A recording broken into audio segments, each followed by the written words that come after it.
ஏற்பட்ட இயற்கை அனர்த்தத்தின் காரணமாக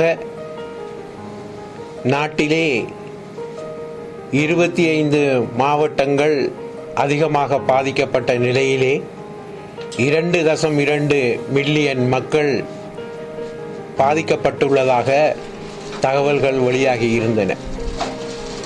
அந்த வகையினிலே மாநகர சபையில் நாங்கள் எடுத்த தீர்மானத்துக்கு அமைவாக இந்த பாதிக்கப்பட்ட மக்களுக்கான உதவிகளை நாங்கள் வழங்க வேண்டும் என்கின்ற அந்த சிந்தனையோடு நாங்கள் பொதுமக்களிடமிருந்து நிவாரணப் பொருட்களை எல்லாம் சேகரித்து அந்த பாதிக்கப்பட்ட பிரதேசங்களில் திருகோணமலை மாவட்டம் மற்றும்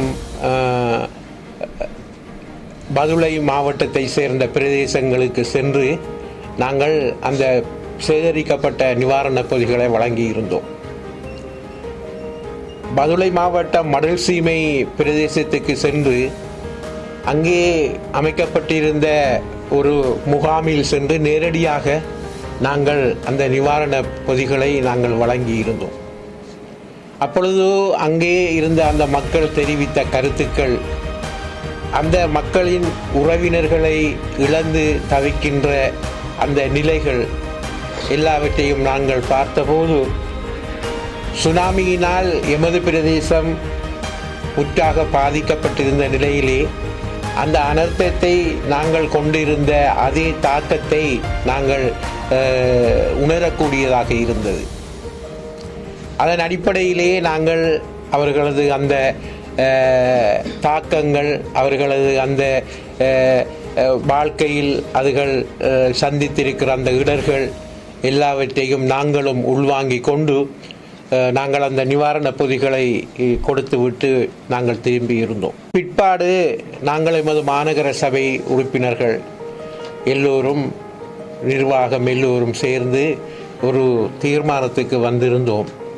உண்மையிலே இந்த அனர்த்தத்தினிலே இந்த மக்கள் பாதிக்கப்பட்டு இருக்கிற இந்த காரணத்தினால் புதுவருட பிறப்பு, நத்தார் பண்டிகை பிறப்பு என்பவற்றை நாங்கள் வருடாந்தம் மட்டக்களப்பு நகரத்திலே எழுச்சியாக செய்து வருகிற நிலையிலே இறந்தவர்களுக்கு அஞ்சலி செலுத்துவதற்காகவும் பாதிக்கப்பட்ட மக்களுக்கு நாங்கள் எங்களது அனுதாபங்களை தெரிவிக்கும் நோக்கோடும் இத்தகைய இந்த கேளிக்கைகள், கொண்டாட்டங்களை எல்லாம் செய்வதில்லை என்கின்ற ஒரு தீர்மானத்துக்கு நாங்கள் வந்திருந்தோம். அடிப்படையிலேயே இலங்கை கத்தோலிக்க பேரவையின் பேராயர் கர்தினால் மெல்கம் ரஞ்சித் ஆண்டகை கூட ஒரு அறிவித்தலை விடுத்திருந்தார்.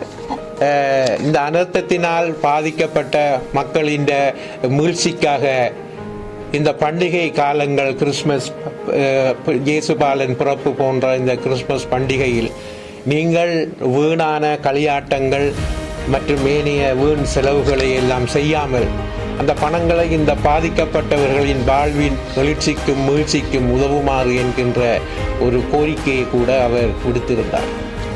அந்த கோரிக்கைகளுக்கும் அமைவாக நாங்கள் மட்டக்களப்பு மாநகர சபையிலே இம்முறை இயேசுபாலன் பிறப்பான நத்தார் பண்டிகை மற்றும் புதுவருட பிறப்பு என்பவற்றை இம்முறை மாத்திரம் செய்வதில்லை என்கின்ற ஒரு தீர்மானத்துக்கு நாங்கள் வந்திருந்தோம். ஏனெனில் ஒவ்வொரு முறையும் மிகவும் எழுச்சியாகவும் கோலாகலமாகவும் செய்து வருகின்ற நிலையிலே இந்த மக்களின் அந்த பாதிப்புக்குள்ளான மக்களின் அந்த துயரை துடைக்கின்ற நோக்கோடு நாங்களும் அந்த துயரில் பங்கு கொள்கின்றோம் என்கின்ற அந்த ஒரு உயரிய ஆத்ம சிந்தனையோடு நாங்கள் அதை செய்வதில்லை. அந்த களியாட்டங்கள், இந்த வேடிக்கைகள் எல்லாம் செய்வதில்லை என்று தீர்மானம் எடுத்திருந்தோம்.